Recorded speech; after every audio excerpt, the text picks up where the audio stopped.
Ito na yung ginawa kong rice with shrimp and cream. Ayan, ready to serve na siya and ready to eat.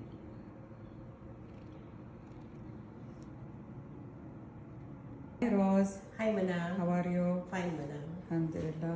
اليوم روز بتوريكم طريقة رز بالربيان والكريمة اللي سويتها معكم قبل. يلا روز. Hello mga kabayan. Ngayon magluluto ako ng rice with shrimp and cream. Ayan, niready ko yung 5 glass of white rice, 2 box of shrimp. Nag-fry din ako ng 2 onion, slice ko ng pahaba siya. Niready ko din tong coriander leaves, fresh. At naghiwa ako ng isang onion, small piece. Ito, niready ko rin tong salt with black pepper and darsin and hill. At itong salt with paprika and turmeric powder at black pepper para sa sauce mamaya. At niready ko na rin tong pomegranate seeds. At niready ko ting food coloring para color mamaya. Ready ko rin itong 1 box ng cooking cream at itong pinagsama kong garlic and ginger slices. Ayan, una kong igisa yung onion ng rice. Nilagyan ko na siya ng konting oil at ilagay ko na yung garlic, onion at nilagyan ko na ng darsin at hill. Ayan, mix ko lang siya. Konti lang na halo-halo na sibuyas at ngayon i-add ko itong garlic and ginger. At yan, i-mix ko siya.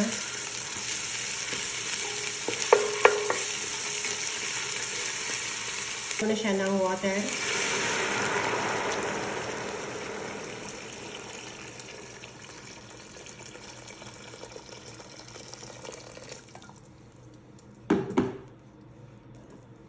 At i-add ko na rin itong black pepper and salt. Ayan, pakukuluan ko lang siya ng half cook at i-drain ko siya after half cook na yung bigas niya. Ayan, halo-haloin natin ng konti. After half cook na siya, i-drain ko at ibabalik ko siya dito sa pot. Ayan, i-marinate ko itong shrimp. Ilalagay ko na itong spicy niya. Salt, paprika, turmeric powder at black powder. Ayan, i-mix ko siya ng ganito. بنات ضيفوني في البرنامج الأصفر تحصلونه في البايو فهناك تلقون أشياء يعني ما نزلها هنا رحلات التسوق أو شغلات ثانية ما نزلها هنا بنفس اسم الحساب. Ayan, after half cook na siya, i-drain ko siya.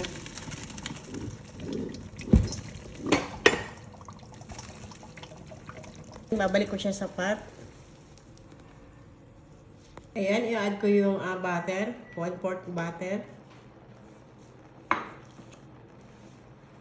Lalagay ko ng konting coloring.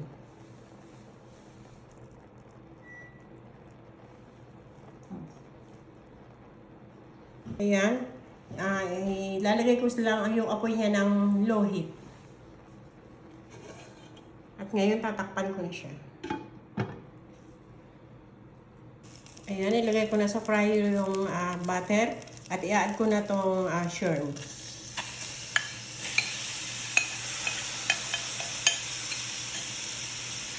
Ayan, lalagay ko sa high heat at i-mix ko lang siya ng 3 minutes.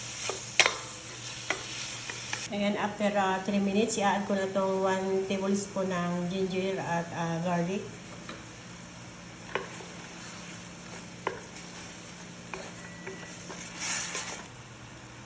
At ngayon, i-add ko na yung cooking cream, amount of half glass.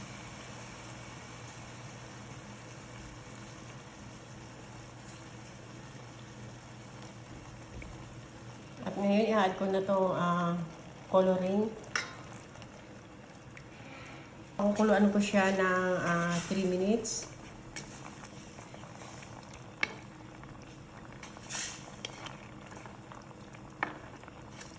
Ayan, nilagay ko na yung kalahati ng hiniwa kong coriander leaves. Mimix ko dito sa shrimp.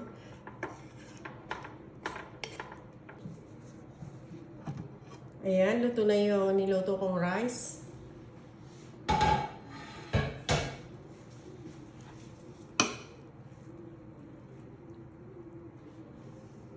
Ngayon, ipiprep ko na dito sa lalagyan.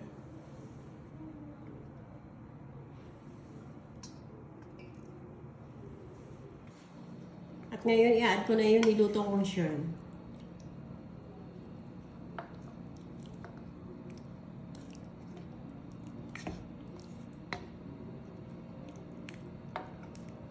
Ayan, ilalagay ko sa tabi niya yung pinirito kong onion.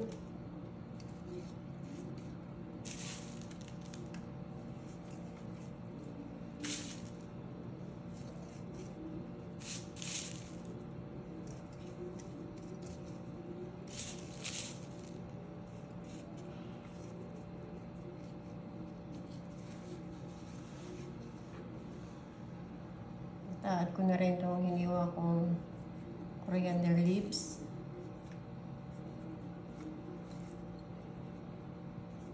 At last, i-add ko itong pomegranate seeds.